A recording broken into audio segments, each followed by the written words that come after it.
প্রিয় দর্শক, সমন্বয়ক এখন এক আতঙ্কের নাম।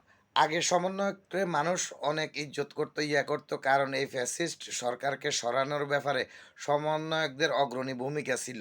কিন্তু এখন দেশে এমন কি কাজ আছে যে তারা করে না?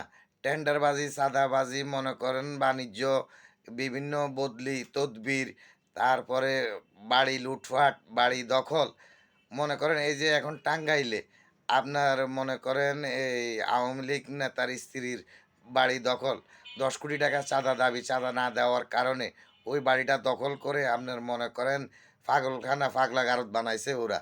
ওরা মনে করেন পুলিশ আজকে দেখলাম ১৭ জন পাগলকে ওখান থেকে উদ্ধার করে স্থানান্তরের ব্যবস্থা করছেন। কারণ ওই মনে করেন এরা পাগলা গারদ বানানোর উদ্দেশ্য, এমনি যদি দখল করে তাহলে সমস্যা, তাই এবার পাগলানি মনে করে।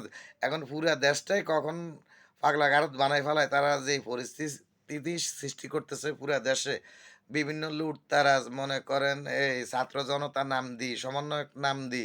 কয়েকদিন আগে গুলশানে দেখছেন আপনারা, ছাত্র জনতার নাম দিয়ে এখানে অস্ত্র আছে, টাকা আছে, এটা আছে, সেটা আছে।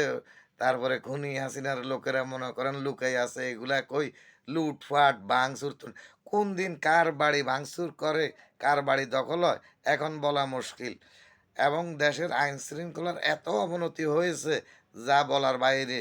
আপনার তো আমরা আশা করব যে মনে করেন সমন্বয়কদের, সব সমন্বয়ক যে এগুলো করতেছে তা না, কিন্তু কিছু কিছু সমন্বয়কদের কারণে পুরা দেশ এখন মনে করেন আতঙ্কিত অবস্থায় আছে। তো আমরা আশা করব সরকারকে, প্রশাসনকে, যে এগুলা কঠোর হস্তে দমন করার জন্য। এই মব জাস্টিসের কারণে পুরা দেশ বিশৃঙ্খলার দিকে চলে যেতে পারে এবং দেশে একটা গৃহযুদ্ধ লেগে যেতে পারে বলে আমি মনে করি। ধন্যবাদ সকলকে।